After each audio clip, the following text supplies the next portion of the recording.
దేవుని ఘనమైన పరిశుద్ధ నామంలో నా ప్రియమైన సహోదరి సహోదరులకు క్రీస్తు యేసు నామములో శుభాలు తెలియజేస్తున్నాండి. పునరుద్ధానపు ఆశీర్వాదములు మీకు కలుగునుగాక. హ్యాపీ సండే అండి. చాలా సంతోషం. మరి లైవ్ చూస్తున్న మీ అందరికీ కూడా నా నిండు కృతజ్ఞతలు తెలియజేస్తున్నాను. Pastor Moses prince, voice of Jesus ministries పిల్లరా, ప్రభు మీ జీవితాన్ని ఆశీర్వదించునుగాక. మీ సమస్యలన్నీ ప్రభు తీర్చునుగాక. మీ శరీరంలో ఉన్న ప్రతి వ్యాధిని యేసయ్య స్వస్థపరచునుగాక. మీరందరూ బాగున్నారా అండి? ఇది మొదటిసారి అయితే నా హృదయపూర్వకమైన వందనాలు తెలియజేస్తున్నాను. Thank you brother, thank you Nagababu garu, thank you. God bless you. ప్రభు మీ జీవితాల్ని ఆశీర్వదించునుగాక. మరి మా లైవ్స్ని ఇప్పటికే మీరు చూస్తున్నారని నమ్ముతున్నాను. బలమైన వర్తమానాలు పిల్లరా, ఈ ప్రవచనాత్మకమైన ఈ సందేశాల్లో మీరు, మీ కుటుంబం, మీ పిల్లలు దీవించబడాలని మనస్సారా ప్రార్థిస్తున్నాను. అలాగే మీ సమస్యలన్నీ దేవుడు దూరము చేయునుగాక. మీ కుటుంబాల్ని యేసయ్య సమృద్ధిగా ఆశీర్వదించునుగాక. మీ కన్నీరంతా తొడునుగాక. మీ అనారోగ్య సమస్యలు ఏమవుతున్నాయో వాటి కొరకు ప్రార్థిస్తున్నాం. ఇప్పటికే దేవుడు తన బలమైన హస్తము ద్వారా అనేక కార్యాలు చేయటం చూస్తున్నాను. అలాగే మీ జీవితంలో కూడా, మీ కుటుంబంలో కూడా, మీ వ్యక్తిగతంగా, మీ శరీరంలో, మీ పిల్లల జీవితంలో మీరు చేస్తున్న చేతి పనులన్నిట్లో దేవుడు తన గాయపడిన హస్తాలుంచి తన అభిషేకాన్ని నిండుగా ప్రవహింపచేసి మీ సమస్యలన్నీ దూరం చేయనుగాక. మీ కన్నీరంతా తుడుచునుగాక. థ్యాంక్ యూ అండి. మరొకసారి నా హృదయపూర్వకమైన వందనాలు తెలియజేస్తున్నాను. ఈ పరిచయను ఇదే మొదటిసారి అయితే సబ్స్క్రైబ్ చేయండి. యూట్యూబ్ మా ఛానల్ని, అలాగే వేరే వారికి షేర్ చేయండి, లైక్ చేయండి.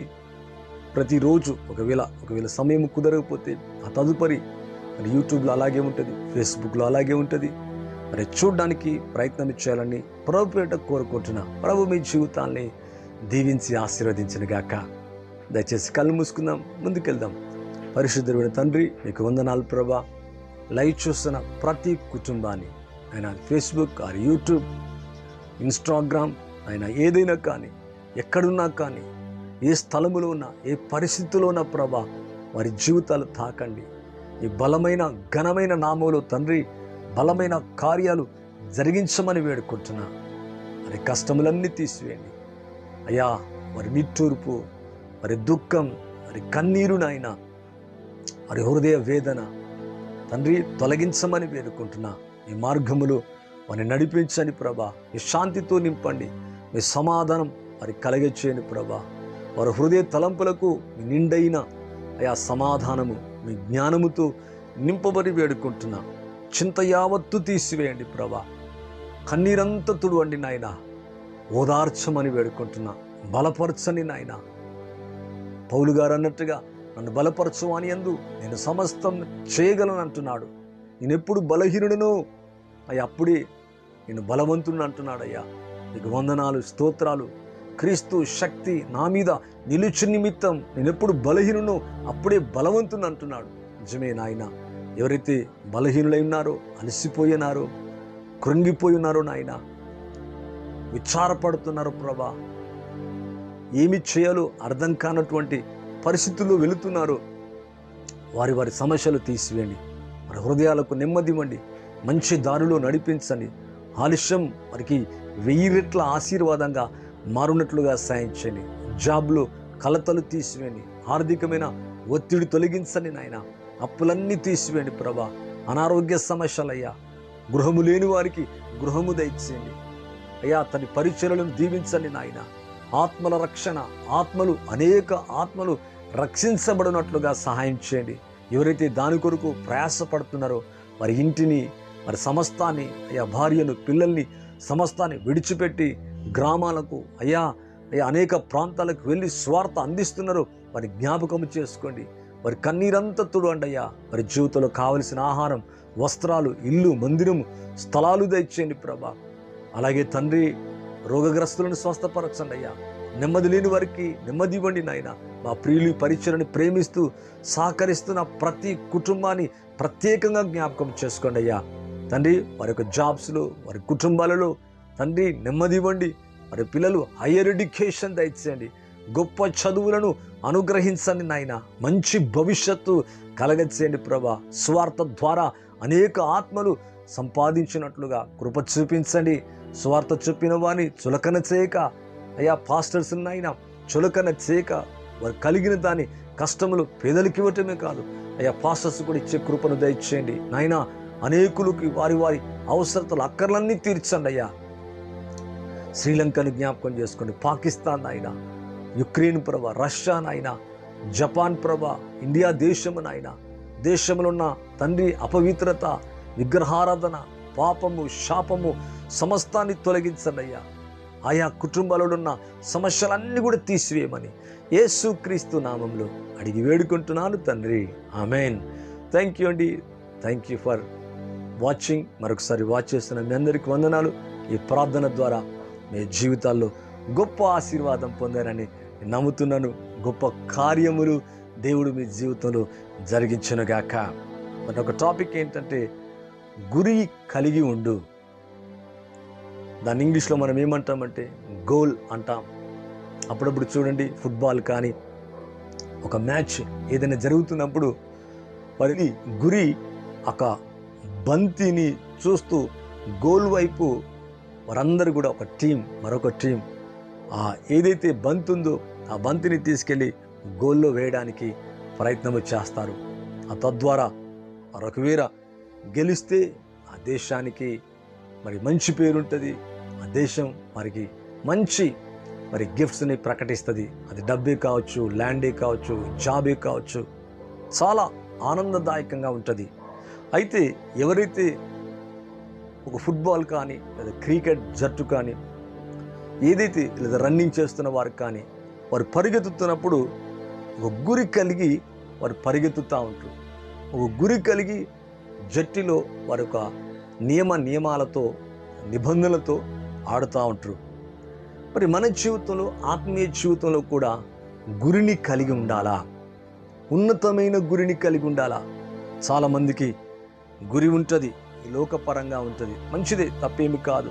కొంతమంది ఐఐటి చదవాలని, ఇంజనీర్ చేయాలని, కొంత డాక్టర్ కావాలని, వేరే దేశాలకు వెళ్ళాలని, కలెక్టర్ అవ్వాలని, మరి నేను ఇంజనీరింగ్ వైపే వెళ్ళాలని, నేను సైంటిస్ట్ వైపు వెళ్ళాలని, లేదా నేను ఒక రాజకీయవేత్తను కావాలని, ఇవన్నీ కూడా మంచివి పిల్లరా. మరి ఇవన్నీ మంచిదే, కానీ దేవుళ్ళు మనం ఎలాగున్నాం? దేవుని పట్ల ఎటువంటి గురిని కలిగి ఉన్నాం? దేవుని విషయాలలో ఎటువంటి గురిని కలిగి మనము జీవిస్తున్నామో అది ప్రాముఖ్యమైంది. రక్షించబడిన నీవు, ఆత్మను కలిగిన నీవు, అభిషేకించబడిన నీవు, మరి ఈ లోకంలో ఒక చదువుల కొరకు, ఒక జాబ్ కొరకు, ఒక ఉన్నత స్థాయి కొరకు, ఒక ఉన్నత జీవితం కొరకు ఎలా గురి కలిగి వారు చదువుకుంటారో, చదువుకొని ఆ గురిలోకి ఎలాగ వెళతారో, ఆత్మీయ జీవితంలో కూడా మరి మనము ఒక గురిని అనేది కలిగి ఉండటం చాలా దీవెనకరం. ఉన్నతమైన గురిని మనము కలిగి ఉండాలా. అందుకే పౌలు గారు ఇటువంటి గురిని కలిగి ఉన్నాడు. అనేక ఆత్మలు ఈ స్వార్థ ప్రకటించడానికి, అన్యజనులకు వెలుగుటకు తనకు గురిని కలిగినట్టుగా బైబిల్లో మనం చూస్తున్నాం. మీరు చూడండి, మరి కీర్తన గ్రంథం 16వ అధ్యాయం 8వ వచనం చూస్తే, సదాకాలం యెహోవా యందు నా గురి నిలుపుచున్నాను, ఆయన నా కుడి పార్శ్వం అందున్నాడు గనక నేను కదల్చబడను. ఇక్కడ అంటున్నాడు, దావీదు అంటున్నాడు, సదాకాలం యెహోవా యందు, దేవుని యందు నా గురి నిలుపుచున్నాను. అపవాది కూడా అనేక రకాల గురిని మరి విశ్వాసాల మీద పెడుతుంది. అయితే మనం కూడా గురి కలిగి ఉండాలి. గురి లేని జీవితం, గోల్, ఒక ఎయిమ్, ఒక ఫోకస్, ఒక లక్ష్యము లేని జీవితం మరి ఎటుపోతుందో ఏమవుతుందో తెలియదు ప్రియులారా.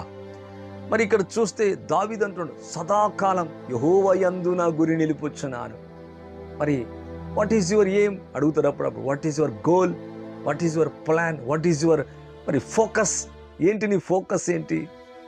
చదువుకున్న బిడ్డలైతే అయ్యా నేను డాక్టర్కి చేయాలా, లేకపోతే నేను ఐఐటికి వెళ్ళాలా, లేకపోతే నేను ఇంజనీరింగ్ చేయాలా, నేను సైంటిస్ట్ అవ్వాలా, డాక్టర్లు ఈ కోర్స్ తీసుకోవాలా, వేరే దేశానికి వెళ్ళాలా. ఈ విధంగా ప్రతివారు లోకపరమైన విషయాలలో మరి గురిని తెలియచేసి దాంట్లో ప్రయాసపడుతూ ఆశపడుతూ రాత్రింబగలు చదువుకొని దాన్ని సంపాదించుకొని ఒక సెటిల్మెంట్ అయ్యి అబ్బయ్యా ఎంత గొప్ప కార్యమని భావిస్తారు.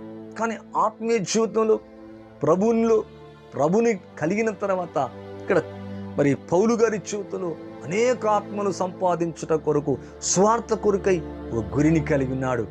దావీదు అంటున్నాడు, సదాకాలం యెహోవా యందు నా గురి నిలుపుచున్నాను. నిజమే ప్రియులరా, దావీదుకు గురి ఉంది, పౌలు గారికి గురి ఉంది ప్రియులరా, ఒక గోల్ ఉంది. యేసోబు కూడా ఒక గోల్ కలిగి ఉన్నాడు. బైబిల్లో చూస్తే ఎలీషా కలిగి ఉన్నాడు. అందుకే దావీదు అంటాడు, ఒక మాట అంటాడు ప్రియులరా, 132వ అధ్యాయం 3వ వచనాన్ని చూస్తే, యాకోబు యొక్క బలిష్ఠునికి మొక్కుబడి చేసెను. ఎట్లనగా యెహోవాకు నేను ఒక స్థలము చూచు వరకు, యాకోబు యొక్క దేవునికి బలిష్ఠునికి ఒక నివాస స్థలము నేను చూచు వరకు నా వాసస్థానమైన గుడారములో నేను ప్రవేశింపను. నేను పడుకొను మంచం మీదకి ఎక్కను. నా కనురెప్పలకు కునుకుపాటు రానియను. అది ఎఫ్రాత్ యాయూరు పొలంలో దొరికెను. ఆయన నివాస స్థలం పోదము రండి, ఆయన పాదపీఠము దగ్గరికి వెళ్ళి సాగిల పడదుము రండి. దావీదు చాలా ఒక మక్కువ, ఆశ, గురి కలిగి ఉన్నాడు. యుద్ధాలు చేశాడు, అనేక రక్తాలు చిందించినట్లుగా చూస్తున్నాం. తనకు ఆశ కలిగి ఉన్నాడు.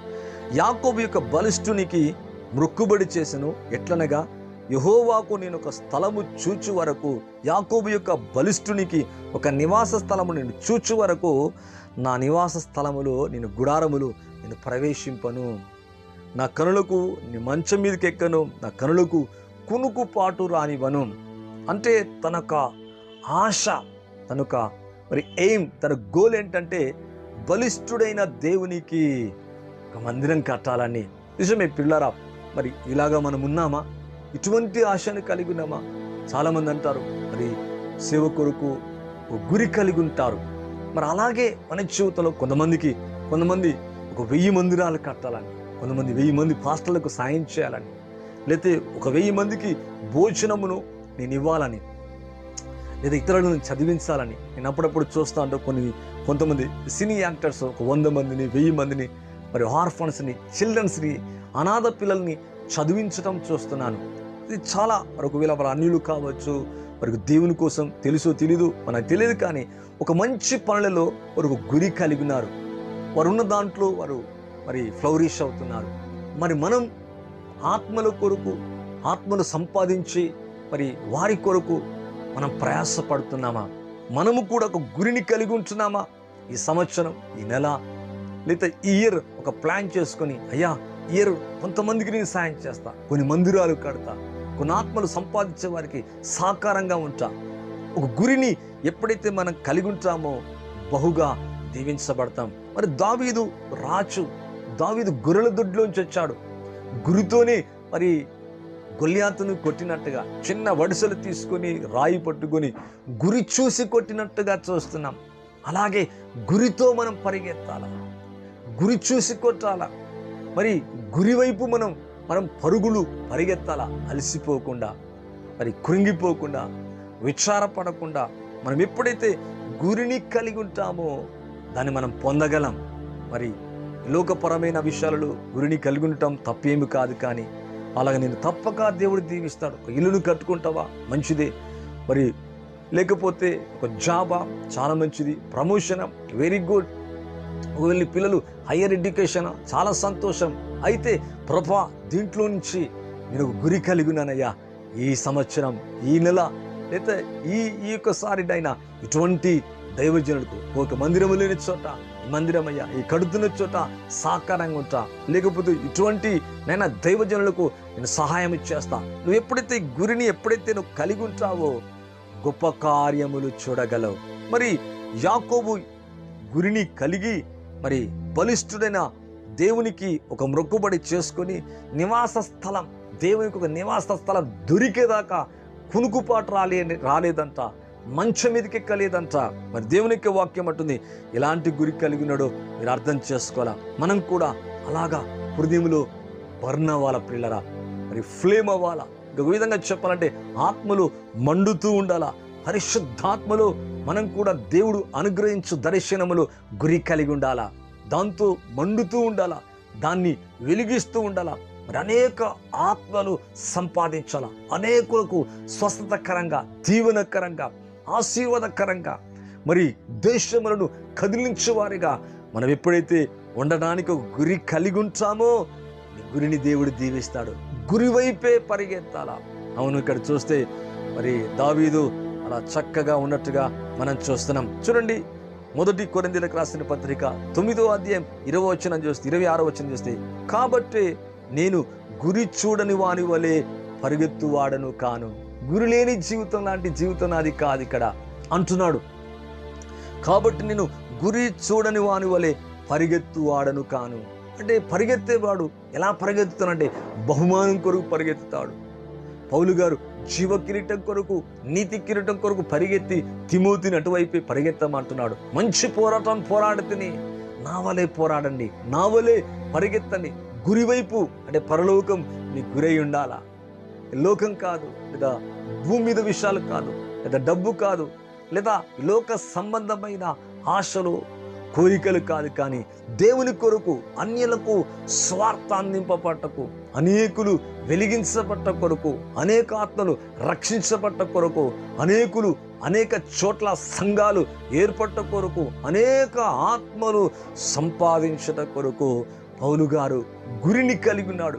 అలాగే మన జీవితంలో కూడా, కాబట్టి నేను గురి చూడని వాని వలె పరిగెత్తువాడను కాను, గురి యొద్దకే పరిగెత్తుచున్నాను.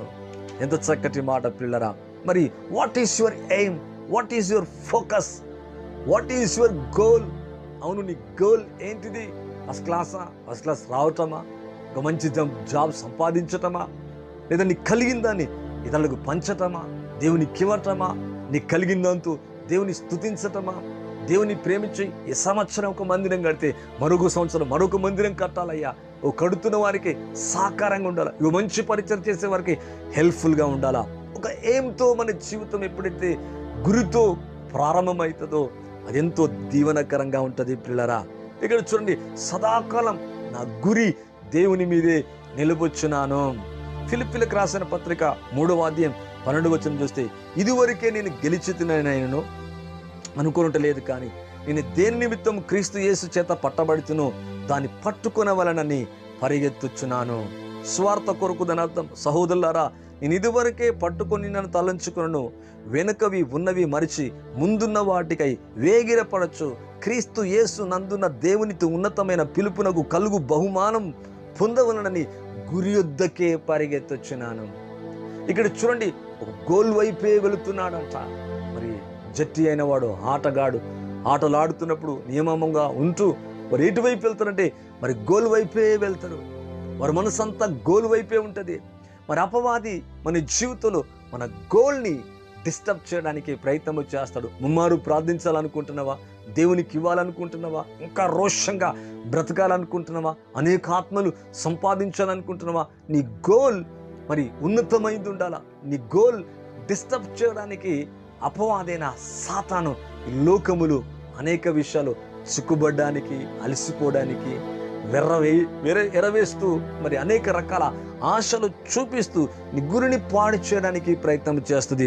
ఇక్కడైతే మరి ఫిలిప్పీలకు రాసిన పత్రికలో మరి పౌలు గారైతే వెనుకవి ఉన్నవి మరచి సమస్తాన్ని, ఈ లోకంలో ఉన్న వాటిని నష్టంగా ఎంచుకొని, క్రీస్తు యేసు కూర్చిన జ్ఞానము నిమిత్తం సమస్తాన్ని నష్టంగా ఎంచుకొని, ఇదివరకే నేను గెలుచుతని అనుకుంటలేను, కానీ మరి అంటున్నాడు కదా, ఇక్కడ అంటున్నాడు, ముందున్న వాటికై వేగిరపడచ్చు.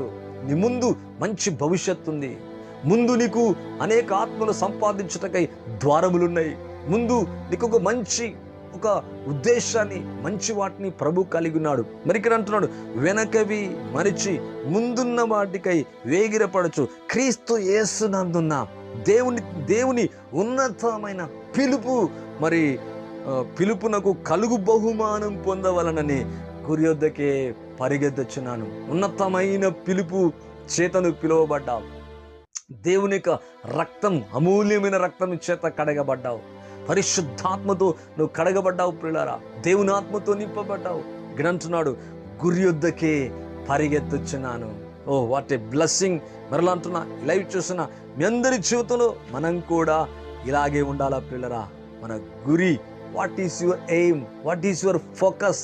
మరలా అంటున్నా, రక్షించాలన్నా, ఇతరుల్ని స్వస్థపరచాలన్నా, అనేక ఆత్మలు సంపాదించాలన్నా, నువ్వు స్వస్థత పొందాలన్నా, నువ్వు దీవించబడాలన్నా, మరి ఈ సంవత్సరం మరి ఏం చేయాలా, ఈ ఇయర్ ఏం చేయాలా, ఈ మంత్ ఏం చేయాలా, నీకు కలిగిందంతో నువ్వు ఎప్పుడైతే నువ్వు అలాంటి మంచి ఎయిమ్ని, గోల్ని కలిగి ఉంటావో నీ చేతిలోకి బలమైన కార్యాలు జరుగుతాయి. నీ చేతుల ద్వారా బలమైన కార్యాలు జరుగుతాయి.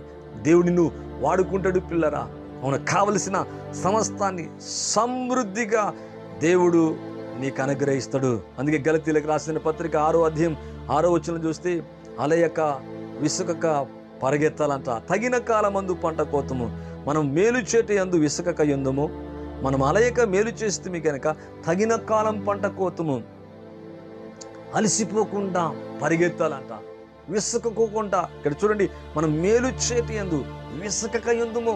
ప్రార్థనలు, విశ్వాసములు, దేవునికి ఇచ్చట్లో, మందిరానికి వెళ్ళటంలో, లేదా దేవుని ప్రేమించటంలో, ఆరాధించటంలో, ఘనపరచటంలో.